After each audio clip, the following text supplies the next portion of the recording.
Right. Hello there, everyone. How are we all doing today? Welcome to this Dibbly Create masterclass that we have got going on today. We're also coming back tomorrow and on Thursday for days 2 and 3 to cover some more topics. And I already see we do actually have some people in the chat. I believe we have 36 viewers right now across all platforms. If you guys are watching right now, let me know where you're coming in from. Let's kind of see where everyone is viewing from. Thank you so much for the compliments. I'm sure the webinar is going to make your day better. I can only hope, but that does pile the pressure on me a little bit. But we'll see. We'll see how it goes from here. So while we wait for folks to come in, if you guys have any questions that you might want to bring up related to Dibbly Create, feel free to drop them in the chat. I'll be happy to answer them now. And then, as well as that, we will be doing some more questions later on towards the end of the webinar. So again, if you have anything that you want to discuss then, if anything pops up while we're going through Dibbly Create, feel free to let us know that too. All right, so we've got London, UK, we've got Maryland, USA, South Texas, Scottsdale, Arizona, Claire from Orlando, Georgetown, Texas, Johannesburg, South Africa, a Costa Rican in the chat as well. And we've got people from all over today. South Wales, UK, lovely. Brussels, Belgium, Poland, Vienna and Austria. Like we've got at least 3 continents right now worth of people. Our friend over there from Costa Rica, I guess you're technically North America as well. So we currently are looking at 3 continents worth of people here. Alberta, Joseph Alberta, Spain, another European joins us. Washington, DC, arguably the most important city in the world right now. Welcome.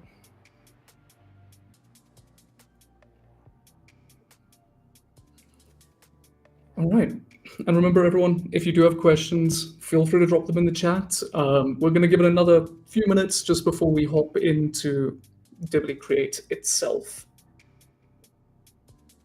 What is the name of the AI software that Dibbly uses? So unfortunately, I can't share that exactly. We do have to keep some secrets to our success to ourselves. But I can reassure you that of the various different AI models that we use, we do thoroughly compare and test across pretty much all publicly available models on the market right now. And our team in the back end, we've got an incredible team of prompt engineers and AI developers. They thoroughly vet all of the models and make sure that we're using the very best models that we can for content creation. That really is our focus here. We want to focus on a model that's good for writing, that's good for image generating, for book covers and interior book images. We try to be very specific in which models we choose to make sure that they are really fitting the niche that we have in the market. All right, and who else we got? We've got Angola, we've got Montana, we have somebody from Switzerland, Cairo, Egypt, and Lithuania. We have got an impressive spread of people joining us today. All right, give me a second, just need to take a sip of water, and I suggest that everyone here does as well. It is good for you. All right. I think Texas as well, another viewer, and another one from London, UK. All right, so occasionally in this webinar, you might hear me refer to someone called Mike. Mike is the wizard behind the scenes that helps set up these things, and he's the man that'll help us share Dibbly Create on the screen and manage all of the questions that come in later. So if you do hear me referring to him, that's who he is. I think he deserves a bit of credit for what he does. He does a fantastic job. And there's Mike in the chat as well, so feel free to say hi to him too if you see him. I think, Mike, let's give it a few seconds and then we can start with the screen share and get started talking about Dibbly Create. Oh, and we have another viewer from Germany.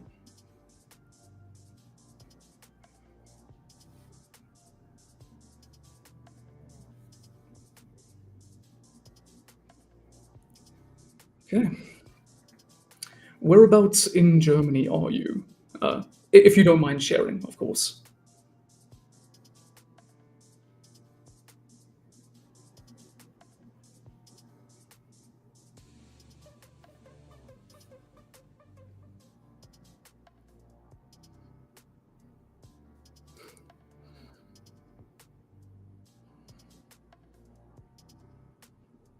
I'm seeing a lot of high mics in the chat. Thank you, everyone. I'm sure he appreciates it.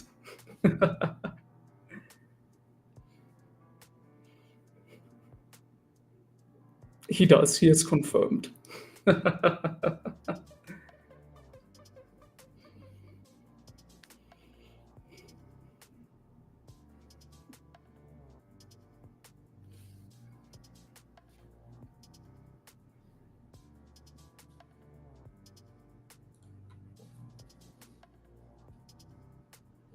Oh, and we have another viewer from Ireland joining us, and one from Austin, Texas, too.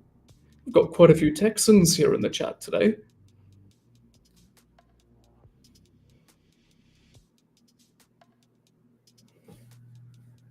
Okay. I think we are ready to go through Create and start with our screen sharing. There we go. All right, so let's get into the nitty-gritty, everyone. Now, let me give you a very brief background of me so you can at least somewhat trust what I say in this webinar. My name is Alan. I am at Dibbly right now. I am what we refer to as a project manager. Now, I'm a project manager in the sense that my job is to work with our developers and with our testers and prompt engineers in the platform here in Create to create things, to add new features, to build on to features that already exist, and to fix problems. So in general, I would say I'm relatively knowledgeable about everything that happens here in Create, in part because I was responsible for managing the creation of much of it. So if you do have questions related to anything there, let me know. If there is someone that can answer them, most likely is going to be me. Now, Dibbly Create itself, let's get into going over some of the tools. I've got a bit of an agenda for today, so if you see me look over to the side, I'm just checking what we need to do next. And we are going to be starting with research today. So that is the main theme for today. It is going to be various forms of research for creating your book, as well as identifying your market and your niche. Now, getting started right away, in front of me on the screen, which is sharing, is a document with a few pre-generated outputs from our tools. Now, this is just going to help streamline our process. We are going to be working from top down. For the course of today, we're going to be doing category search. We're going to be doing batch analysis as well. We're going to be doing KIP Scout, and we're going to be doing the title generator. Now, all of these things are related to our research tools inside of Dibbly Create here.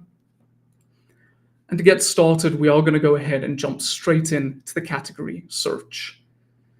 Now, the category search tool, the idea behind this tool is it's going to help you search categories on Amazon and identify top performers in those categories. Now, this is going to give you a lot of useful information about what the top books in certain categories are doing right, what they might be doing wrong, and where your product, your book, can improve upon what already exists. Now, in terms of getting that generation done, it's actually really simple. You just need to go ahead and pick out the category that you want. Now, I'm going to minimize here, for the one that I've already generated, I believe I went for motivation, which is in self-help. So we can go ahead and search for the top level category here in this drop down. I believe it's self-help, there we go. And then the secondary level one, which was motivational. There isn't a third level category. You'll notice with Amazon, the way they often lay things out is they have an overarching category and then various levels of subcategories under that. Now, moving on from picking out our categories here, you do have the option to add advanced search criteria. This is market questions, market analysis questions, a market goal question, or a topic modeling question. Now, we call this advanced for a reason. If you are just starting out, a lot of these things might not really mean anything to you. So doing your research, if you do want to go a little bit more advanced, is going to be useful. But in general, these questions just help you to identify to the AI what you are really looking for and kind of narrow down the results to give you something that might be a little bit more useful for your particular use case. Now, I'm going to go ahead and just close out of here again because we already do have a generation here that was pre-generated. And you'll see that this is frankly what you get from the category search tool. It's a lot of information, but it's incredibly useful. Now, the first thing you'll see is data exploration. So we'll see the averages, minimums, and maximums for the top performing books in the category that I chose. So in general, customer ratings are somewhere between 4.5 and 4.8 on Amazon. You'll see an average of 4.64. So you kind of want to aim for that if you can. The ratings count, which is the number of reviews that something has gotten. You'll also see a min-max, the bestsellers rank. You'll see that the highest number is obviously lower down the bestsellers rank rating. The lowest number is higher up the rating. So a book in this category, a book in this category has hit number 37 on Amazon's bestseller rank, which is really impressive, actually. Then we have daily units sold, monthly units sold, the general price of books. So again, a minimum and a maximum of price and an average. The daily sales and the monthly sales. So some of this information is useful for when you're getting started out. You might learn from this what you need to price your book at. You might learn from this the kind of the number of ratings or the level of rating that you need to aim for. And some of this information is also useful later down the line to help you judge your success. Now, moving on from that, we have category problems and questions. Now, this is where it becomes really useful for somebody starting out with a new book. The category problems and questions are going to help you define what are the primary theoretical questions that a reader is asking of a book in this category. And they're kind of questions that you need to ask yourself really as well as the author of the book. So what motivates the readers to seek self-help literature? What do readers define as personal success and happiness? So these are questions to kind of help you get into the mindset of an author that is writing a book in this niche. And it's going to help you target what your readers are looking for. Problems down here is a breakdown of the general problems with high-performing books in these niches, or in this niche in particular. So a lack of clarity in personal goals and aspirations, difficulty overcoming self-sabotage and negative thought patterns. These are general issues that the readers in this niche will run into. And these are issues that your book needs to try and solve. Then we have challenges down here, which is, again, the challenges that a reader is going to face. The typical reader that would read your book, I should say. So the challenge of maintaining a positive mindset in a negative environment, overcoming ingrained habits and thought patterns that hinder progress. Again, it's just helping you get into that mindset and really giving you an idea of what your book is going to need to address and contain. Then we go into the market analysis. Now, the market analysis, this will give you a bit of an introduction here as to the analytics that you are going to be reading. It'll give you an idea of the market size and growth specifically for your niche. So you can see the global self-help market was valued at approximately $11 billion in 2020 and is projected to continue growing at a compound annual growth rate of around 5 to 7% through the coming years. So a lot of growth in this niche. It is quite massive. It might not be as big as some others. I know there are some niches like in fiction with romance, which are massive, but this is still very large. Then you get a breakdown of the key players. These are popular publishers that are finding a lot of success in this niche. A breakdown of your target audience. Target audience would cover young adults, professionals, men, women, seniors, children, whatever tends to be the target audience for books in this niche will be explained here. And then a conclusion just to wrap up all of that data that we saw in that section. Now, moving down a little bit, we have got market goals here. Your market goals are going to be the needs and wants of the market that you are trying to sell to.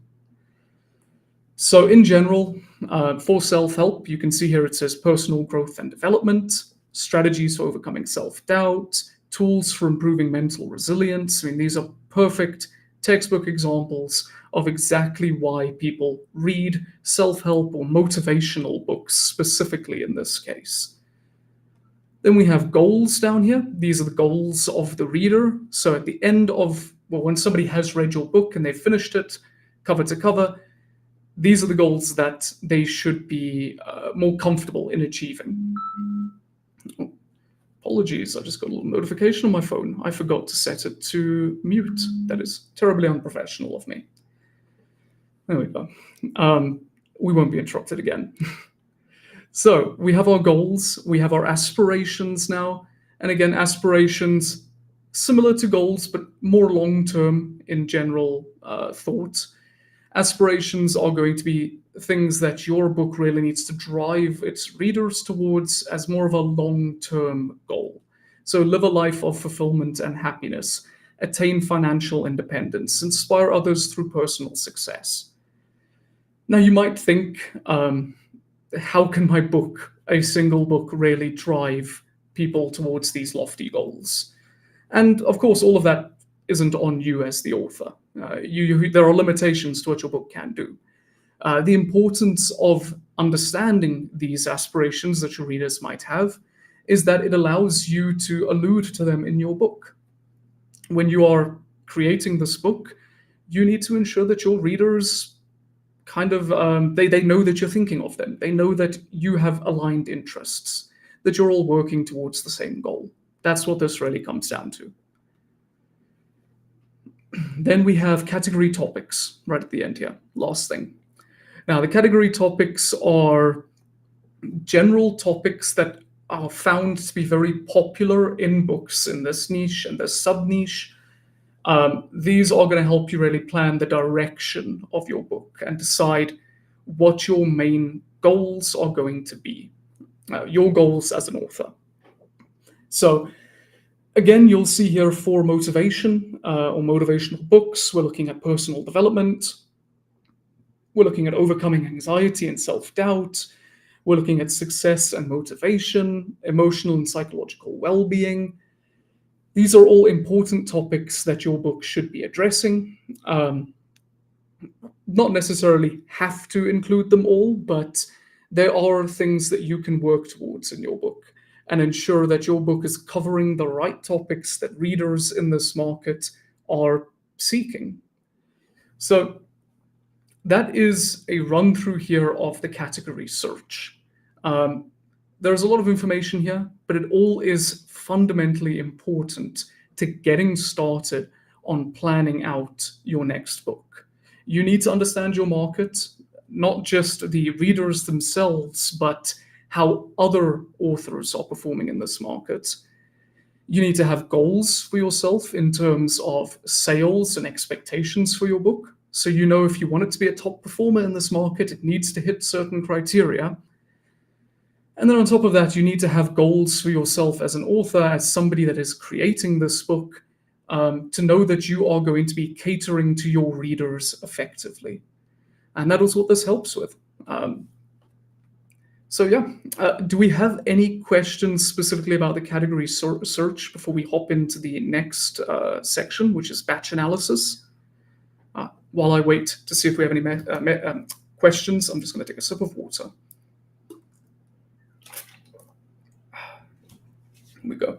And I see the chat has been busy while we've been going through the category search. That's always great to see. Okay. All right, let me give it a few more seconds and then we'll hop into the search term batch analysis.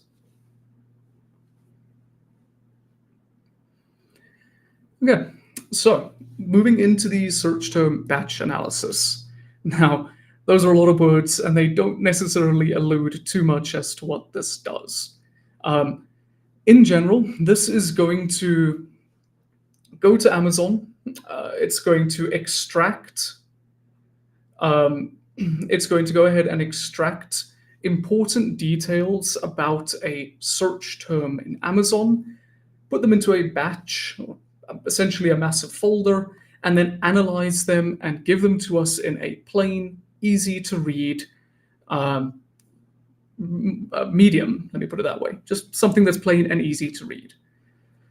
Now, specifically, what this does, which is really important, is it targets, again, top performing books, but at a more in-depth level. So we can find this tool here under research again, and we can find the search term batch analysis here. And what this does, well, let me actually rephrase.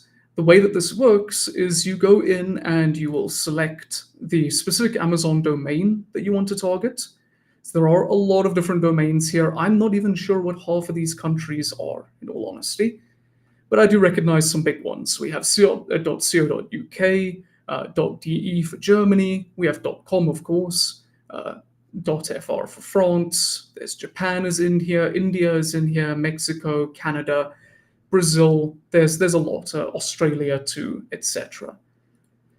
So you'll select your Amazon domain. This will be the market that you're primarily trying to target. Now, for most people, they want to target the biggest market, which will be Amazon.com, the USA. But if you do have a book that's in a specific, like very generalized niche that's going to perform well in a certain market, or if you're writing your book in a language that will perform better in a smaller market as opposed to a massive English market, then you have options here. You'll then put in your search term. Now, the search term that I used for generation here was, I think it was quite simple. It was something along the lines of motivational books for corporate professionals. So it was a rather simple one-liner search term. This search term is what you'd expect someone to look up on Amazon and hopefully find your book. So if you're publishing something that is in fantasy and your book is high fantasy, it's got dragons, it's got elves, it's got things along those lines, your search term or the search term that you'd hope users would use to find your book might be something like high fantasy book with dragons or something along those lines. If you're going for something that's, again, more in self-help and it's maybe a health and fitness book, and you are targeting a specific type of fitness regime, like high-intensity interval training. In that case, your book would be something like your search term would be something like how to get started with high-intensity interval training, HIIT. In general, the search term is going to be something that you hope people will use to find your book. Now, you can input the number of books here. Now, the number of books is going to be the number of top performing books that are found in this search term. I put in 5. I believe you can go up to, I think we can go up to 15. Yes, exactly. So we can go all the way up to 15 books here. And then you can enter more custom search queries too. So custom search queries, again, are just going to help you refine the information down a bit and give you a bit more of a detailed outlook as opposed to what you need. Now, if I go ahead and just exit this again, we'll go through the batch analysis that I already pre-generated for us here. So to start off with, you'll see that each section has a large header like this. This is the name, the title, and subtitle of a top-performing book in the motivation niche. So we'll see that the book here is called The Greatness Mindset, Unlock the Power of Your Mind and Live Your Best Life Today. You might recognize some of these books, in fact, because I do believe some of them are quite big. And we'll see under the product overview, we have the link to it in Amazon, publication date, customer rating, the number of ratings, bestseller rank, that is the current bestseller rank, the current price of the book, daily units sold, monthly units sold, daily sales, monthly sales, and the various variants of it. So Kindle, audiobook, hardcover, paperback, and their prices. Then under that, we get a summary of reviews here. Summary of reviews is going to be a breakdown of what the readers of this book are saying. So we're looking at the strengths of the book here. These are synthesized from the comments left for this book on Goodreads and Amazon in some cases. And we can see it says that the readers of this book have given it a lot of good press because it offers practical exercises and action points to accomplish goals. It contains motivational and inspiring content. It resonates with the readers at various life stages. These are things that this book is doing well, and the readers really like that. However, for every strength there is a weakness. No book can be perfect, and this is where opportunity arises for a new author. Weaknesses for this book, in particular, we're looking at it's been criticized for being repetitive and lacking substantial new content for experienced readers. Several comments about the reliance on quotes from others, leading to feelings of unoriginality. Some readers found the book challenging to navigate due to its jumbled structure. So it can be a little bit harsh in the feedback that it generates here, but this is important stuff for you to know as a new reader. You now know that potentially one of the top 10 books in this niche is getting criticized for these things, and you can make note of that and try to avoid it with your book. Moving on, we do have proficiency and readability. So the writing style varies among reviewers. Some find it engaging and informative, while others criticize it for being too light on content and repetitive. Overall, there are comments suggesting the book lacks cohesiveness, which affects its readability. So again, more information to help you carve out a niche amongst competitors in this market. You can see here that this book, albeit a very popular one in the motivational niche, does still suffer from some issues. As it says here, readers think it's a bit too light on content, it's repetitive, it lacks cohesiveness. These are things that you can target in your book. We can talk about writing style aspects next year as well, so readers appreciate the conversational tone and practical exercises presented in the book. However, some criticize the heavy reliance on quotes from others. And then to gain an advantage, focus on providing original insights and synthesizing ideas into a fresh perspective rather than relying on external quotes. Now you'll see that, of course, with each book that we have generated here, the writing style aspects are different. I'm not going to go through all of them, that'll keep us here all day. But in general, this section is going to help you really understand issues in the general writing style of this book. Now, that could be something as simple as some readers have picked up that there are typos in the book. Maybe some people don't like that the book uses foul wording at times. Or in this case, there's a bit of a lack of originality. So in general, your writing style can encompass many different things when it comes to a book. It can be everything from the language used to the type of the content used and included. But it's good to understand where people are slipping up with their popular content. Within a themes and theme handling here, this is going to talk about the general themes of the book and how it handles them. And again, whether it's handling them well according to readers or not so much. We have engagement and emotional impact. Once again, it is taking sentiment from online reviews and online talk about this book, and it is trying to gauge what emotional impact that the book has had on its readers. Our AI is essentially trying to decipher how people have been affected by this book. And emotion is incredibly important. Emotion is a cornerstone of selling anything.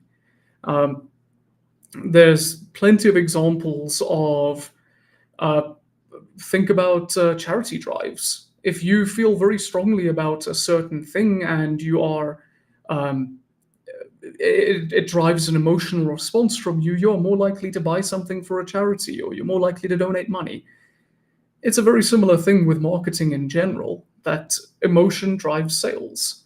And understanding how books and competitors in your niche are having an emotional impact on their readers will help you understand how you need to have an emotional impact on your readers. Then next we have reviewers' suggestions. So this is more of a direct, synthesized breakdown of exactly what reviewers have said they want changed. Everything up until this point is more of an understanding of general feedback or general complaints or compliments that people have given, where somebody has left a comment saying, I really liked this about the book, or I really didn't like this about the book. When it comes to suggestions, that is more a direct feedback from readers, where a user has left a comment somewhere saying, I wish they changed this about the book. So in a way, you can take it with a bit more, you can take it a bit more serious. So it says here, to improve the book, reviewers suggest focusing on deeper insights, enhancing the structure for better flow, and reducing the reliance on external quotes. Additionally, they recommend increasing the originality and personal branding throughout the content. Now, there are a few things here that we've already mentioned in the feedback earlier on, like a reliance on external quotes, a lack of originality.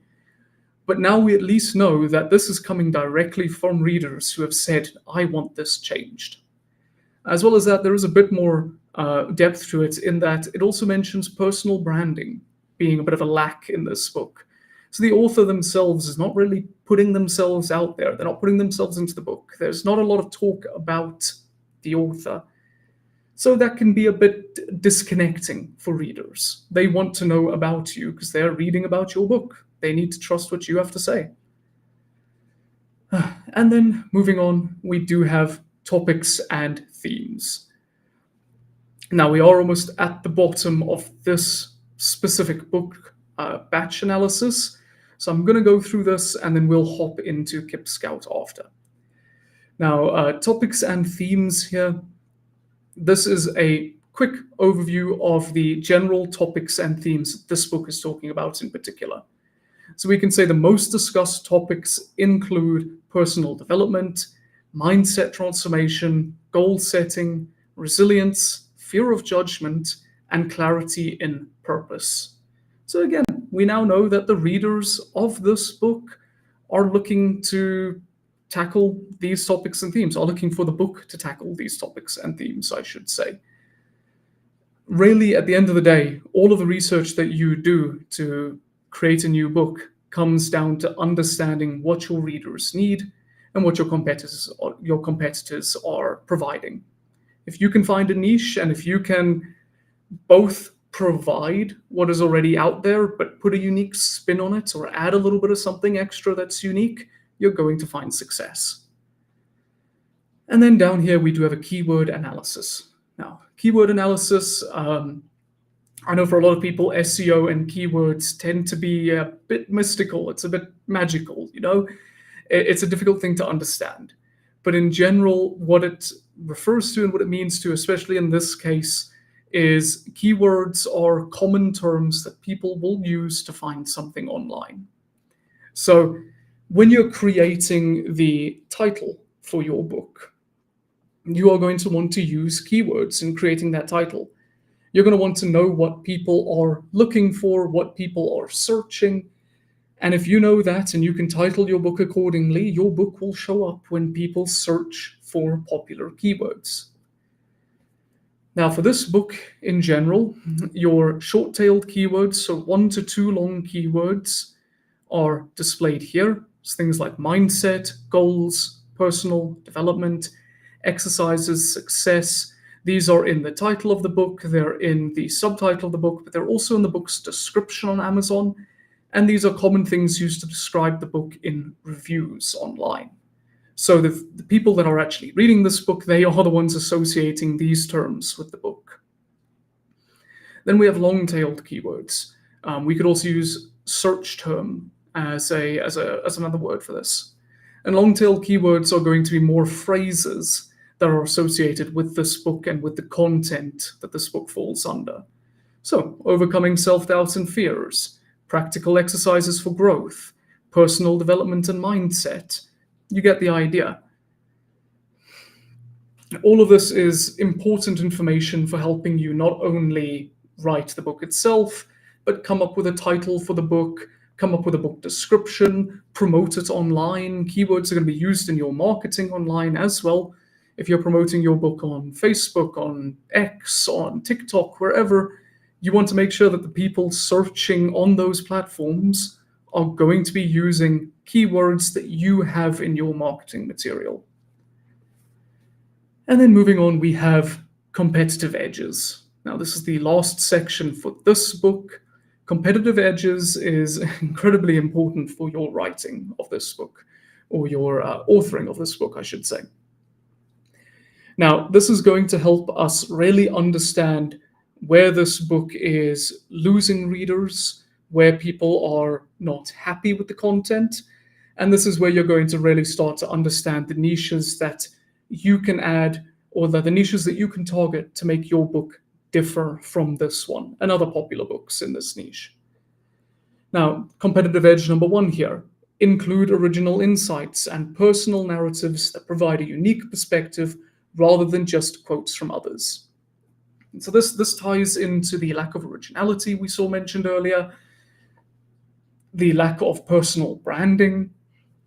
In general, readers want to know more about the author. Competitive edge number 2, offer a clear structure that enhances the flow and readability of the content, making it easy to follow. Structure your book well. Make it, well, without repeating what it says here, but make it easy to follow. It really does come down to making books easy to read. I think that's something that a lot of people tend to fall short of nowadays. Sure, there are examples of books that have gotten incredibly popular, which aren't necessarily easy to read, but the majority of people want something that they can just pick up, get started reading, and then put down again and pick up again later on. They don't want to have to feel like it's a chore to read a book. And without going through all the rest of them, there are 4 other competitive edges here as well, where we can potentially beat out this popular book in the market. Now, as I mentioned way earlier, I generated 5 different examples. You'll see as we scroll, we're going to go through, well, we won't go through all of them in detail, but I'll scroll through them all. We have book number 3 here. We'll get to the end of that. Book number 4. And finally, we will reach book number 5 down here, Atomic Habits. I believe I have actually seen this one around. And yeah, you can see all of this information is here. It's incredibly useful to have. And for 25,000 tokens, it's rather a bargain. Now, what we have next is KIP Scout. KIP Scout is our newest addition to our suite of tools here at Dibbly. The newest publicly available edition, let me put it that way. We've got a few exciting things in the pipeline. But KIP Scout is a browser extension, and it's a free browser extension, so you don't need to pay anything. It's actually great. It really is very useful.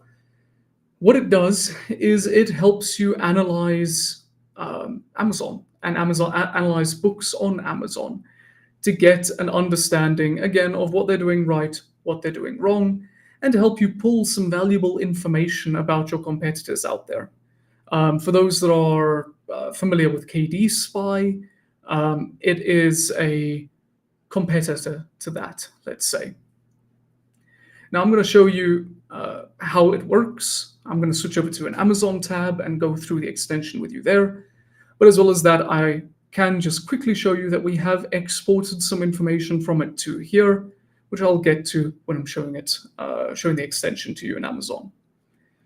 So switching over to Amazon here, I'm not signed into any accounts. I pretty much have a completely blank Amazon page here, so it's not going to be influenced by anything. I'm going to open up KIP Scout, the extension. The first thing you'll see is it will recommend that you use incognito. Now, in my case right now, I'm not going to use incognito. Reason for that is because I am using a completely fresh Google account. I'm not signed into anything on Amazon. I'm not going to get any personalized Amazon results. But typically, if you are someone in the US who uses Amazon frequently, perhaps you have an Amazon account, you might have a subscription to something like Prime or to what's it called? The audiobook service they have. Oh, I should remember what it's called, but forgotten. But if you have a subscription to anything Amazon related, Amazon are. It seems like we are not able to see the widget here for KIP Scout. Let me actually see if I can quickly fix that. Okay. Where we should be fine. Mike is just telling me to finish my thought, and then we'll share the full screen, so we should be able to see it. So yes, my thought was, and I've just had somebody in chat confirm it was audible for me. So yes, if you have an Amazon subscription of sorts, you are going to find that you get personalized results in Amazon. Whether you know it or not, Amazon might give you discounts on things. They might try and push you in a certain direction to market to you as a user. And with KIP Scout, we want to make sure that we're providing you with the most impartial, kind of pure data possible. So there's no point in us giving you results for a book that says the pricing is at $20 when Amazon is actually giving you a discount of $4 on your side. Therefore, your results are going to be skewed. You're not actually going to get the exact pricing for that book. And that might be the case with other data as well. Right, so now with that thought finished, I'm going to let Mike work his magic so that we can hopefully see the KIP Scout widget. All right, Mike, go ahead. Okay. A little bit of technical difficulties, but I don't think it would be a stream without it. Go. Okay. I just have to go ahead and enable full screen.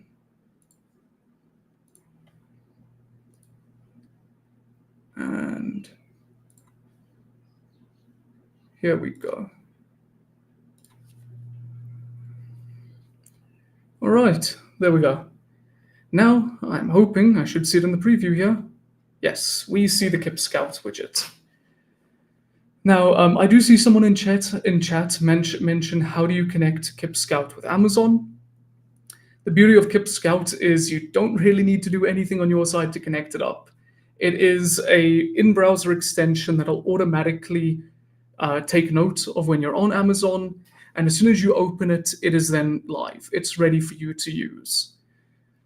So you'll see here on my screen, I'm going to do exactly that. Like I mentioned, I've got a completely clean, fresh Chrome profile here. I'm not signed into anything.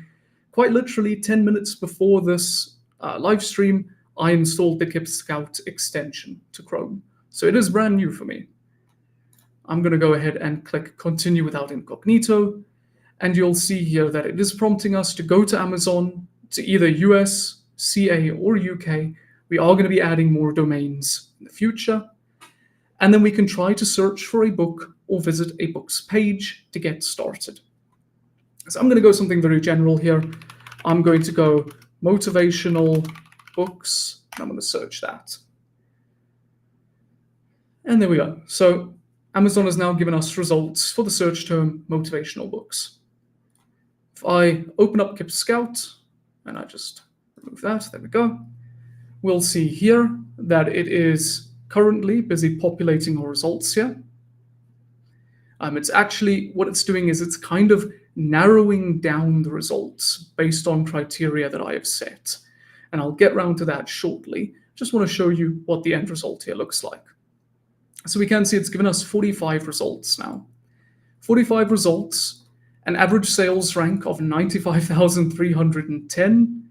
Average revenue per month is actually rather high, 55,859, but that is for this niche in general. The average price of books in this niche, and whether the topic is profitable. Now that's whether the search term is profitable. So motivational books as a search term is deemed unprofitable here. And I do see we have a question here saying, do you have to be in Dibbly Create to connect to KIP Scout? Good question. You would need a Dibbly Create account, but that is free, of course, as well. So you don't need a paid subscription or account with Dibbly Create. You can create a free account and then use KIP Scout. Okay, so to continue here, I mentioned already that we have set some predefined criteria that it has given us results based on. So these 45 results are not just the 45 books in this niche. There's a lot of books in this niche, but we have gone ahead and narrowed down based on criteria that I've set. And if I go over to settings and I scroll down to profitable criteria, this is where you do that. Now, the important things to note here are the maximum number of reviews for a book to be included. So I don't want any books that have more than 150 reviews included in my final criteria there, in the final results. The minimum revenue for a book to be included needs to be $500 per month. The maximum number of profitable books in the top results for a search term to be considered profitable, I've set it to 3. And the number of top results to include for profitable search criteria, I have 10. So what this means is that I am targeting books that do not have more than 150 reviews. So I'm targeting books that are relatively new or relatively small in the market. I am targeting books that have a minimum revenue of $500. So again, I am looking for something that is relatively small, but is not selling. I don't want something that is pretty much dead in the water. I want something that is at least raking in $500. And due to the fact that I have that set to $500 and I have the reviews set to 150, it's going to kind of auto-limit itself as well. I'm not going to be getting any books in my results that are making $10,000 a month here, because those are most likely going to have more than 150 reviews. And if they don't have more than 150 reviews, then they're doing something very special. Then for the next section here, minimum number of profitable books in the top search results for a search term to be considered profitable. This is related to the general search results in Amazon. So if I were to go into Amazon, search for motivational books, and within the top 10 results there, or within the top however many of criteria I set, if 3 of those books also show up in my KIP Scout results here, I know that that topic is profitable. And then the number of top results to include for profitable search criteria, that directly relates to this. I have it set to 10. So it's going to take the top 10 books and it's going to then look and see if at least 3 of them are profitable. If at least 3 aren't profitable, it's not a profitable niche. It's not worth my time. Maybe it might be, but I'll have to do more research. Then outside of that, I know that might be a little bit confusing going through all of that. There's a lot to digest, but I would recommend checking out the recording of this webinar afterwards if you do want to go over it again, and just try fiddling around with it. Try playing with it. The minute you get hands-on with KIP Scout, and you start messing around with the profitable criteria here, it'll start to come to you and you'll understand what you're looking for. Outside of the numbers here, we also do have two little slider options. Display a notification if search term is profitable. That's just going to alert you if something is profitable. And ignore sponsored listings in profitability criteria scan. So that is also an important one to make sure your results are not skewed. Amazon has sponsored listings. People can pay for their listing to be sponsored, which means it's naturally going to get a lot more visibility than other books in its particular topic or niche or search term, however you want to refer to it. Either way, those books are going to get more popularity because they've got money backing them. And sometimes that doesn't necessarily mean it is a good book. Let's face it, something doesn't need to be good to be popular. We've all seen that. And in general, if you want to aim for something, if you want to research and get enough research behind a book that is good, that's going to make an impact in the market, that's going to organically grow your user base and your readers, you don't necessarily want to be relying on information that has come from books which part of their success has just been due to money, been due to them being able to pay for it.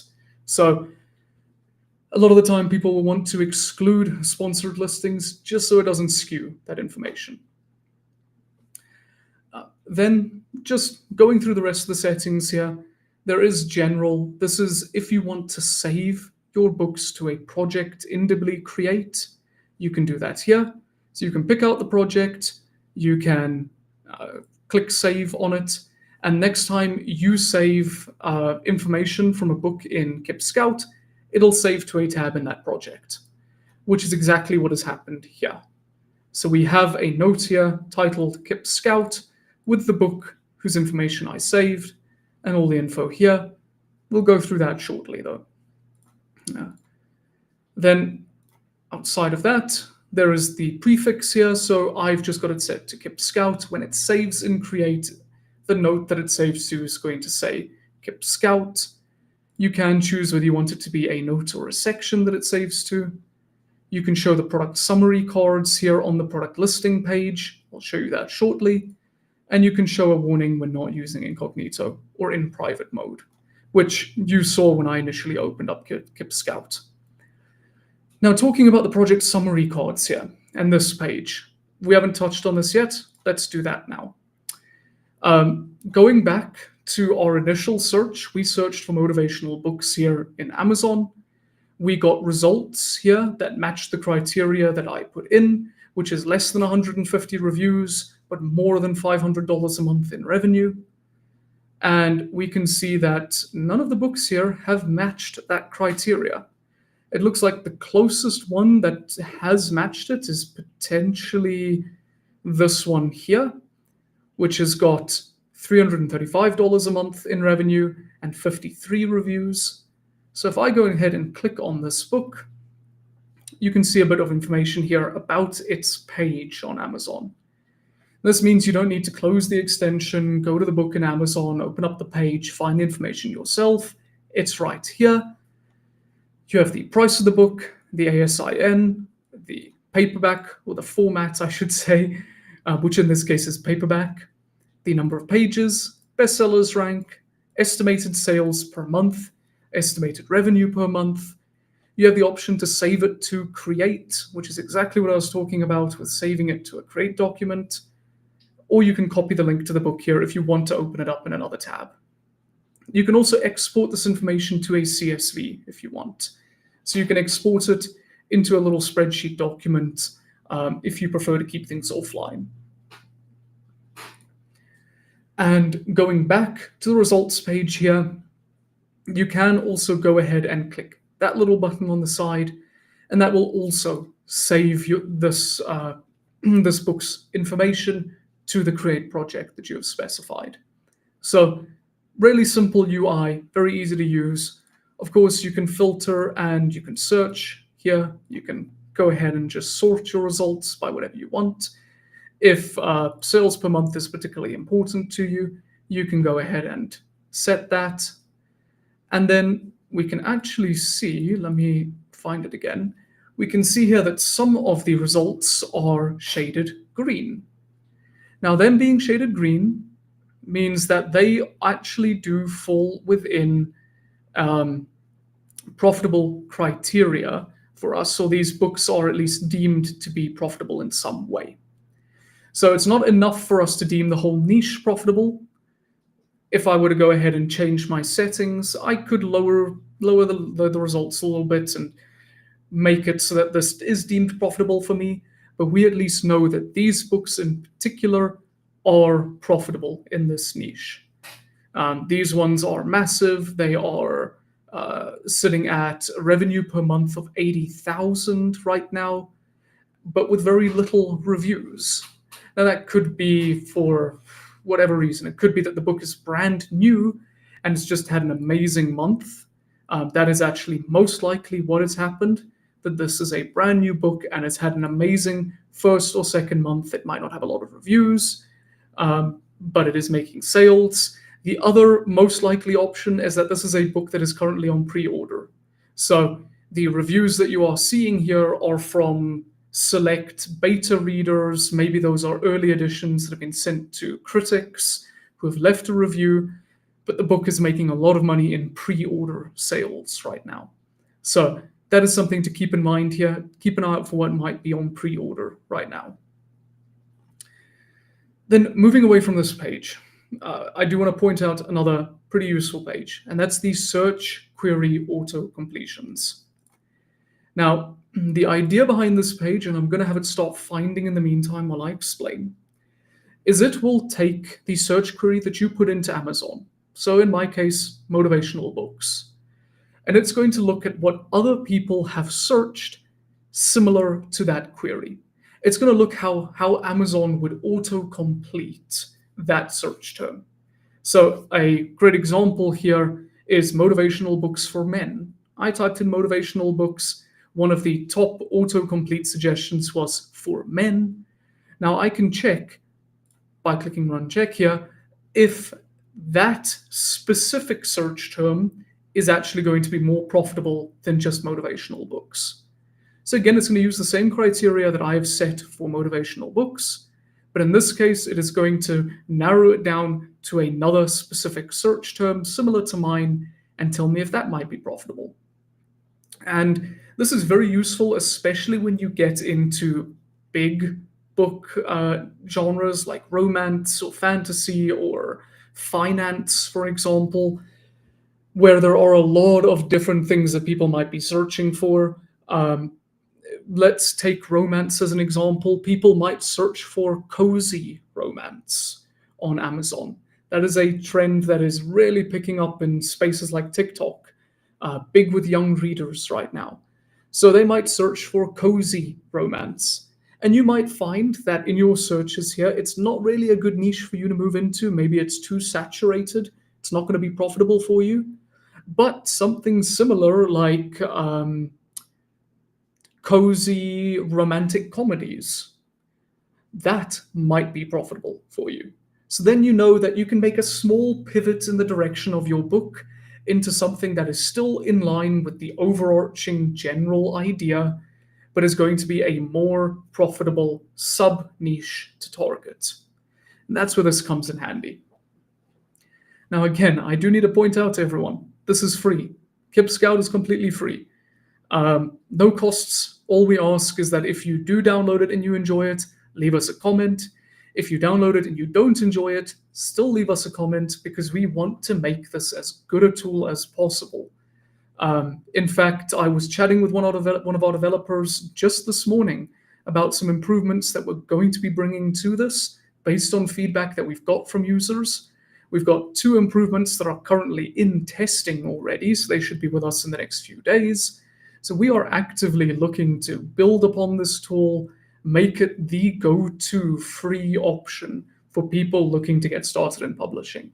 Because right now, let's face it, the other options on the market, if they are free, they aren't that useful, and if they are, if you need to pay for them, they're rather expensive. A lot of them are subscription-based. A lot of them are a big lump sum lifetime cost. We want to give people the opportunity to get started in this market, to start publishing without really needing to fork money up front. Yeah.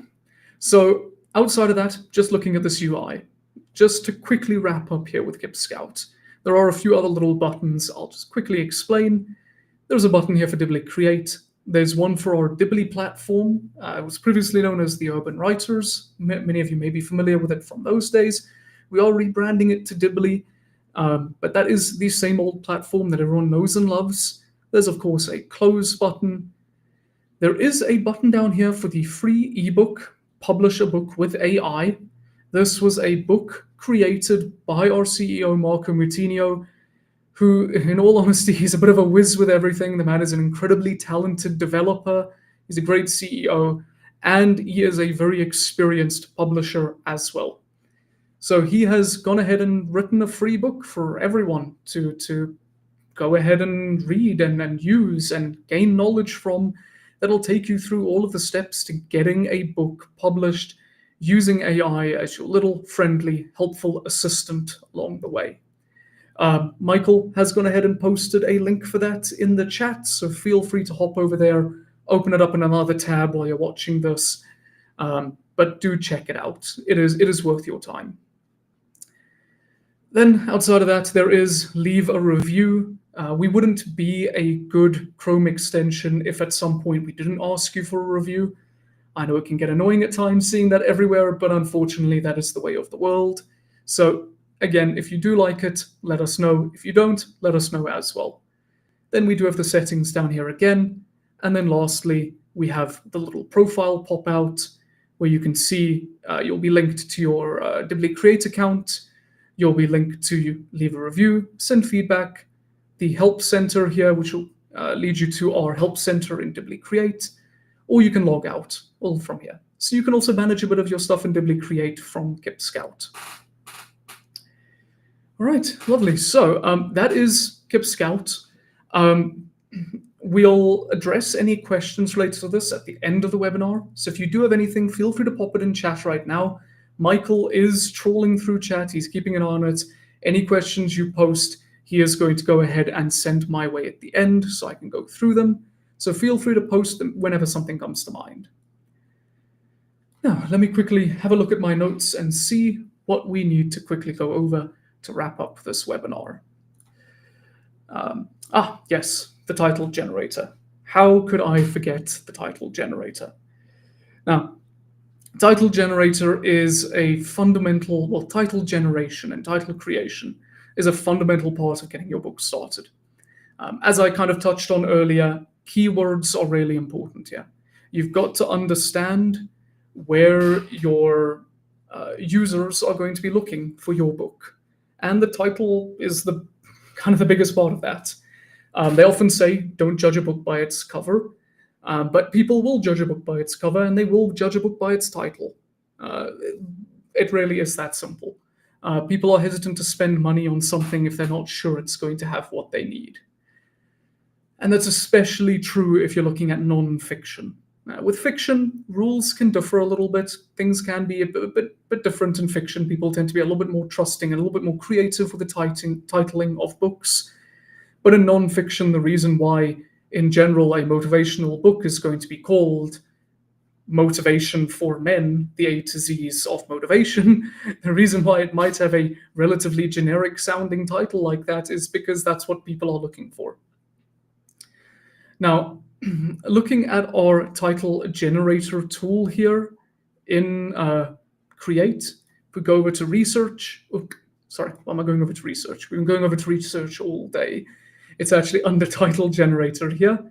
Clicking on title generator, you'll see that we have options between fiction and non-fiction. I'm going to go non-fiction.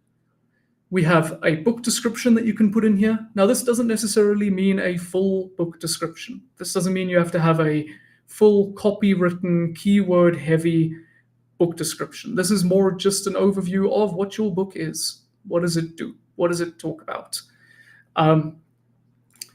Then there's target audience, which is, again, going to be just a rough idea of your target audience, the people that are going to be reading your book. If we're looking at a motivational book like this one, it'll most likely be adults. If I could spell adults. You could even be a bit more specific and you could say corporate. Oh, my spelling is letting me down today. Professionals. So we could say corporate professionals. We could be as detailed as we want. Just keep in mind the more detail you add, the less broad your results will be. So you might be left with less options. But we can go ahead and add in that target audience. And then down here, you can either select custom search. So you can put in specific terminology that you want to look for yourself.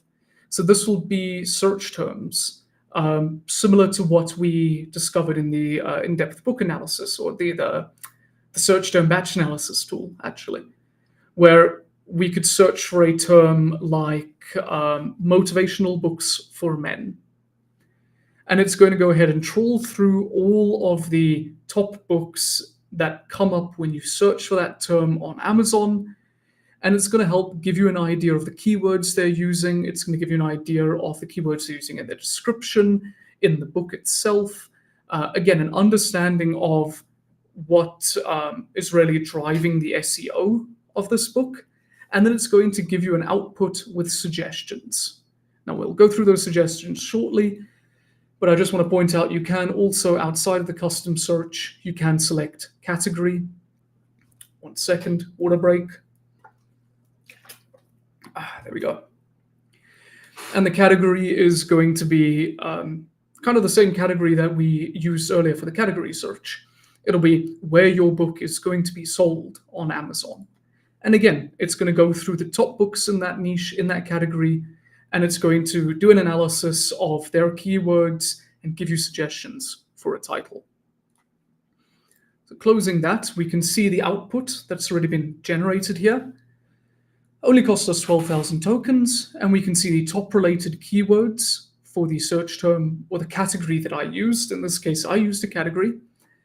We can see, based on our research, the frequency of listed keywords associated with the top selling books in this category is the following. And we'll see that breaking habits, transforming life, courage to change, everyday happiness, these are all top keywords and search terms in this category. These are being heavily used in titles. These are being heavily used in descriptions, in meta descriptions. This is these are pretty much the main terms that are being thrown around for books in motivation. Again, we can see the average price for a book here. More important information to know. Common topics, common concepts, and then potential title suggestions based off of all of this information. So we use the common topics and the common concepts to help add to the top related keywords. It's a good thing to understand not only the keywords being used at the highest level, the book's title, but it's good to understand what lies underneath them. What topics does the book cover? What concepts does it cover? These influence the title just as much as the title influences them. It is a circle. Keywords influence keywords. Search terms influence search terms. The best way to describe it is that you kind of want the cover of your book to represent what is inside of your book. Really is that. And then, as I mentioned, potential titles down here. So potential titles are going to be thriving under pressure in corporate culture, unleashing your inner motivation for success, mastering motivation in high-stress environments. These are potential ideas for titles that you can use for your book. In the case of this book, it was a book on, I believe it was finding motivation in high-stress corporate environments. That was the description that I used. So it is giving me some very relevant title suggestions based off of that description and the category that I chose.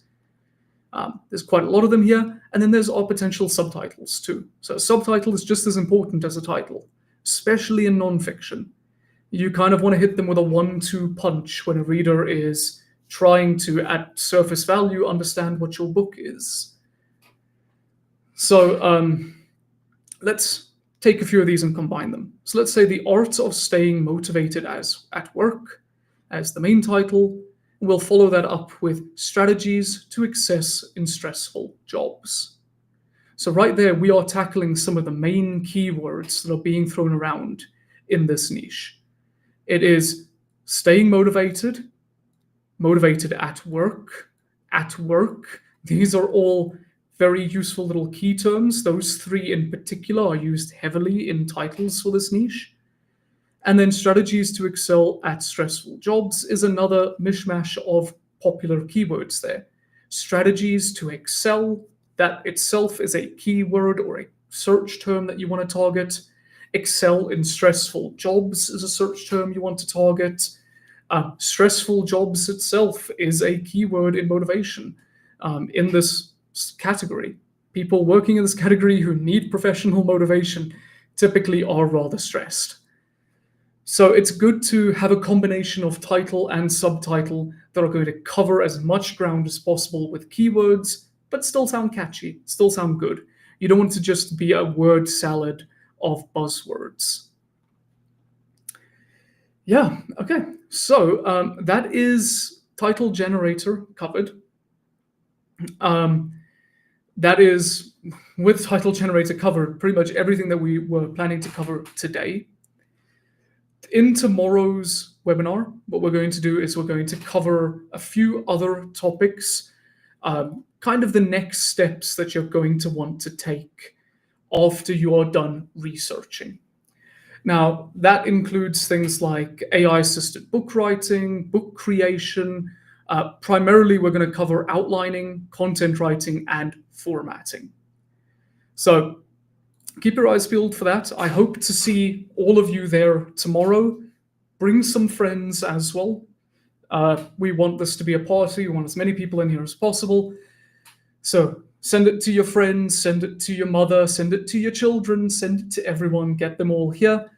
And then tomorrow we'll be covering AI-assisted book writing and content generation. And then on Thursday, we're going to cover marketing again, but more abstract, less focused on building out the book fundamentals, more marketing after the book is created, collaboration, and then AI for publishing success. So day 3, Thursday, is going to be more focused on what you need to do once everything has been created. Once you have a book, once you have a finished project, a finished product, what do you need to do afterwards? Forgive me, my tongue is getting a bit tired after all this talking. Okay, Mike, let me know what questions you have for me to answer. Let's give these lovely people some answers to anything that's been burning away at them for the time of this webinar. There we go. Okay, question number 1. Oh, Mike is quick on it today. So, how do you know which brands are worth... Oh, let me just actually make my screen a bit bigger so that I can see. There we go. How do you know which trends are worth pursuing versus which might be short-lived? That is a very good question. In terms of figuring out what trends you need to pursue, what's going to last, what's going to be short-lived, the answer to that question, in a way, is common sense. I know that doesn't really help much, but if you look at something that has existed for a long time as a trend, and there is no current panic about that becoming irrelevant, then you know that it is most likely going to continue existing. In general, if you look at something like finance, specifically look at the stock market. The stock market is in the news every week. I mean, if you open up CNN, if you open up any major news network, you'll see a little ticker in the bottom corner with the Dow index on it. So you know that the stock market's not going anywhere. It's going to stay around. And more people nowadays are looking to get involved. Investing is and has been a popular topic for decades, centuries even, really, if you want to be very abstract about it.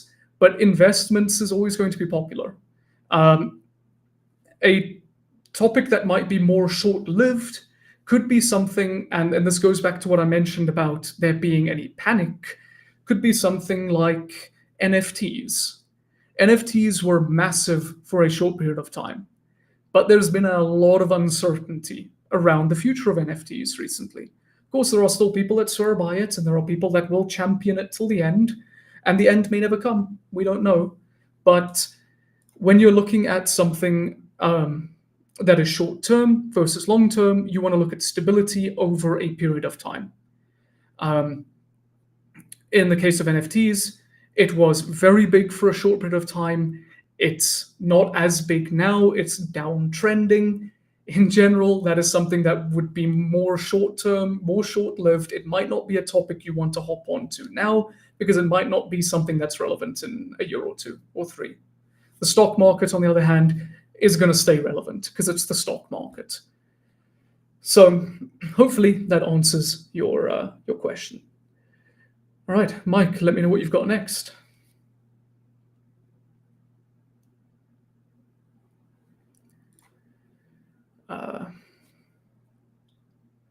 Does it, let me see here. Oh, does it have live market research prompts like KD Spy? So in terms of KIP Scout, with the research that it is pulling, everything is live. So we're not pulling research from a database. It's not stored. It's nothing that's been sitting around aging. All of the data that is pulled is live. It is fresh. It's brand new. It is quite literally minute by minute. So because of that, it is a bit of a double-edged sword. You will see that a search term which is profitable one day becomes unprofitable the next. But that kind of comes down to what I mentioned about longevity in the last question. Topics are going to fluctuate, but as long as you're confident that you've picked one that has a long life, or is going to have a long life, a little bit of fluctuation here or there won't really harm you. I would always recommend that if you are looking at profitability for a search term or a topic, especially using KIP Scout or any other tools like it, go ahead and evaluate the data over a course of a few days. See how much it does fluctuate. If it's staying profitable and strong through all of that time, you've got a good topic. If it is kind of wavering into in profitability and back to profitable and so on, if it's a bit uncertain, you might want to hang on to that topic for a little bit longer and see if it does stabilize. Yeah, again, hope that's answered your question. I'm not a customer, not yet. Not a customer, not yet anyway. Hopefully we change that. You made several references to cost in tokens. How does that translate into dollars? So we do get questioned about tokens a lot. I think most companies using AI or any type of online service like this are going to get questioned about tokens. To give you a background as to why we're using tokens, and that'll help explain how it translates into dollars. We use tokens because we are using multiple different models, we're using multiple different systems to kind of generate everything that we are generating. We are taking from multiple different points of input, refining it, upgrading it, presenting it to you. So tokens is a really handy central currency that will apply to everything that we use. It's useful for us, it's useful for the user. Now, in terms of straight dollar number conversions, if you do hop over into Dibbly Create, you can actually see the cost of everything before signing up for anything. So if you head over to upgrade here, you can see exactly what you are paying. You can upgrade your subscription from here. In your case, you would be subscribing. You can select the exact amount of tokens that you want per month. And if you go to buy additional tokens, you can see exactly the amount of tokens that a once-off would cost you. Now, as much as I am a project manager and I do work with our developers, my in-the-moment mathematics is not good enough for me to exactly tell you how many cents it is per token. But I can at least tell you that if you hop over into Create, you'll see all of the prices there. Doesn't cost you anything to have a look and to see. And if you like what you see, if you're happy with it, feel free to subscribe. I do believe with the AI book method book, we do have a discount code included in that book for Dibbly Create. So feel free to grab that discount code. You don't even need to get the book if you don't want to, but feel free to grab that discount code and see how that changes the numbers. It might just sway you in favor of subscribing. All right, Michael, go ahead. What's our next one? Is the platform doing the research in real time or using stored data? Again, another good question there. We are doing a combination of both. So, due to limitations with AI models, there are cases where we need to use stored data. That stored data, I should say, is regularly updated, but there are some cases where it's just stored data that we have to rely on with some models. And for the most part, though, I keep on getting distracted by messages popping up in chat. It's not your fault. I'm very happy to see people are messaging. But for the most part, though, we are pulling data real time. Real-time data is always going to be more value wherever we're not limited by the general limitations of AI currently. We are using real-time data. That is especially true for anything that is research related. So anything that falls under our research tool here, our title generator, biographer, description generator, all of those tools which really rely on trends, keywords, current data about the market and about the reader's market, those things are all live. We want to make sure that anything that we are giving to you is as up-to-date as possible, because otherwise, let's face it, it would be worthless. Hopefully, good answer. What's the simplest way to get started with market research if I've never done it before? So there are two answers. If we're talking, you have no idea at all about market research and you want to get started in something that you're completely unfamiliar with, I would definitely recommend, and this might be a bit of a cop-out, but I would recommend hopping onto Google, checking out like the top 5 results for market research for beginners. There's no shame in relying on Google, relying on ChatGPT even, relying on a search tool to help you get the basics under wraps. And once you understand the basics, then cop-out number 2 here, I'm going to suggest you check out Dibbly Create. I might be biased in that, of course. There are other options. You can learn how to prompt using ChatGPT or other AI. There are other tools out there that do similar things to what we do as well that might suit you better.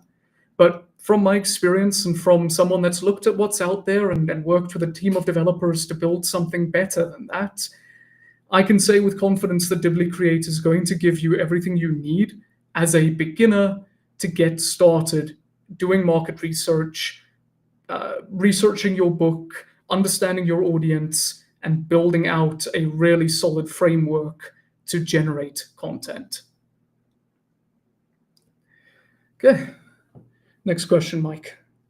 Do some water in the meantime. There we go. Okay, so from Lorna here. I've watched oodles of videos on Dibbly Create. Is the image generator ready as yet, please? Lorna, I have great news for you. It is ready, and it is damn good. Again, I'm biased in saying so, but I must say it is very good. We spent quite a bit of time comparing every image generator available out there. Every AI model, every variation of AI model. We went through the whole industry and we picked out the one that we felt was best. Not just best in terms of general image generation, but in terms of generating images and being able to follow instructions that'll give you really good images for books, for content. I say books, but I mean like SEO articles, um, A+ content for your Amazon page. Like, our image generator generates high quality, it's full HD images. I believe they're actually even in 4K. Don't quote me on that, but they are full HD at the very least images. It's incredibly good at following instructions, and we've actually added a few little extras in there just to make life a bit easier for our users. There's options to actually go ahead and select styles. So kind of pre-prompting it in a way. If you want a specific style, you can select it from a drop-down list.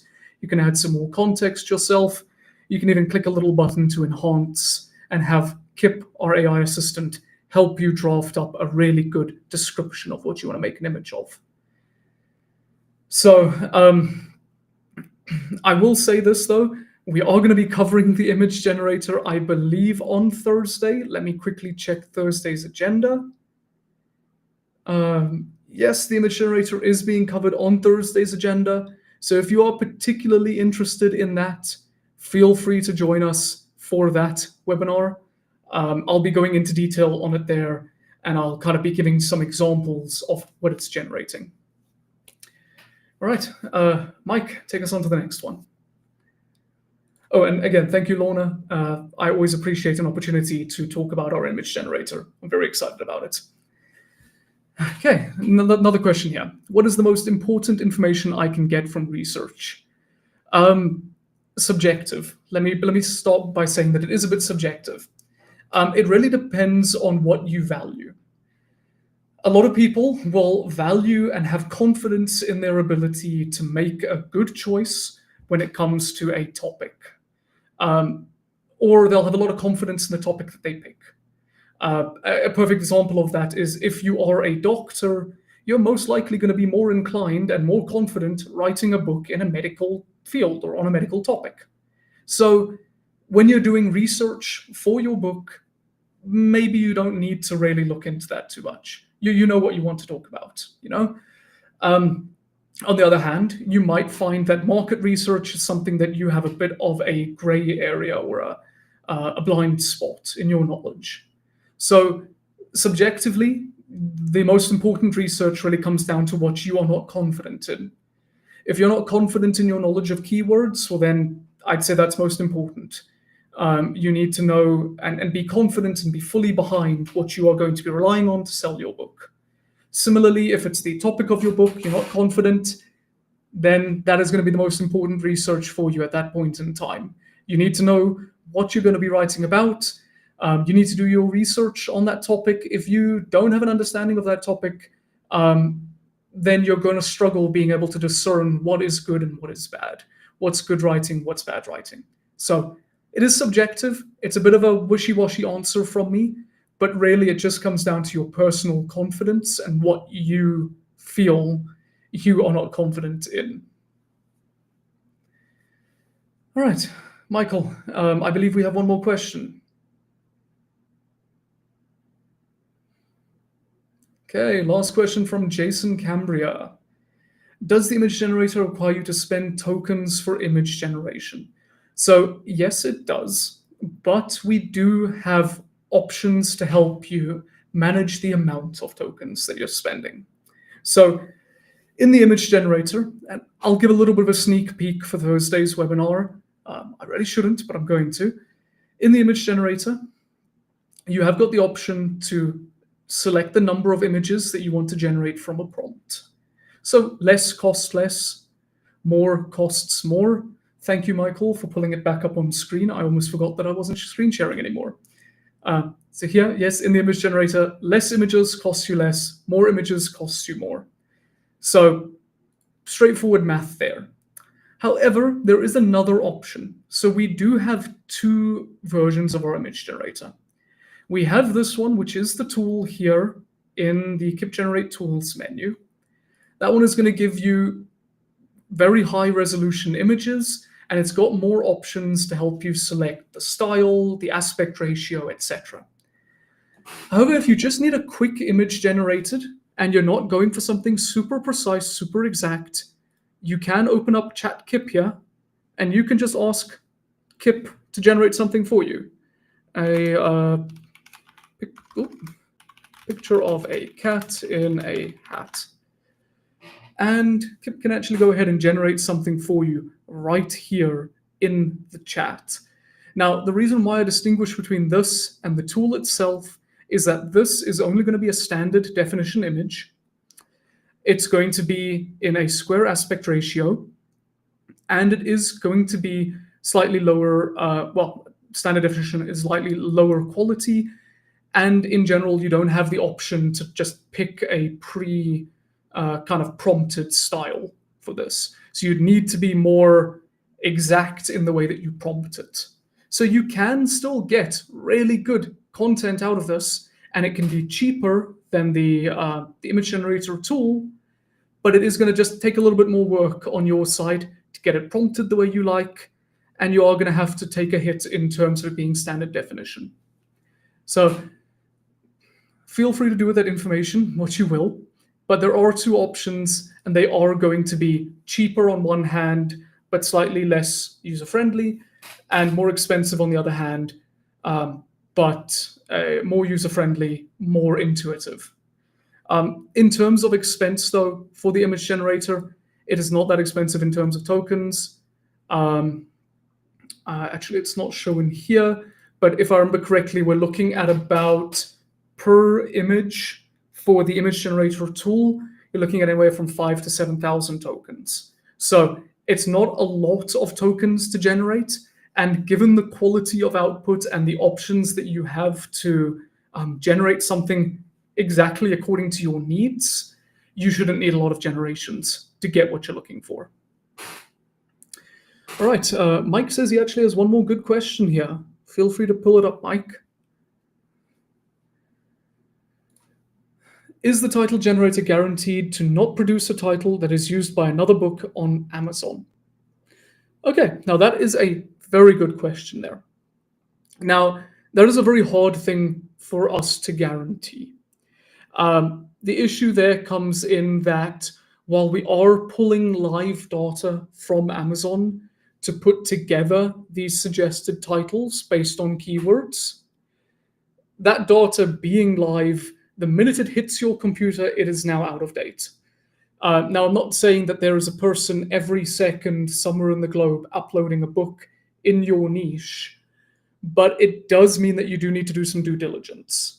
There is always a possibility that the title that you came up with on Monday has now been taken by somebody on Friday, and you have to start from scratch with a new title. So what I would say is that while the info is live and while all of the suggestions brought up are based off of information that is pulled directly from Amazon at the moment, the suggestions there can always become out of date. And there is always a possibility that somewhere along the line, there is a slip up and one of the title suggestions that it gives you is uncomfortably similar to something that's out there. That does happen. It's impossible to be perfect with AI, unfortunately. We are getting to the stage where we can get there, but as it currently stands, due diligence is always safe, especially when you're working with AI. All right. Mike is telling us to send us off. I do just want to quickly answer one more question I saw in the chat from Rita Stafford, which is a very good one. And that is, are the images unique and copyrighted? Now, this is something that we get asked a lot. People in general get asked a lot in AI. It's a very common question across forums all over the internet. To start with, when it comes to unique, the term unique in terms of AI, the images that are generated are unique. There is not another one like it.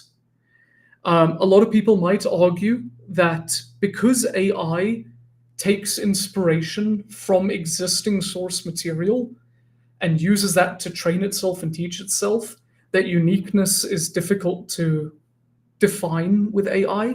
People will argue that. But at the end of the day, it's the same with people, with humans. No artist has not looked at somebody else's art.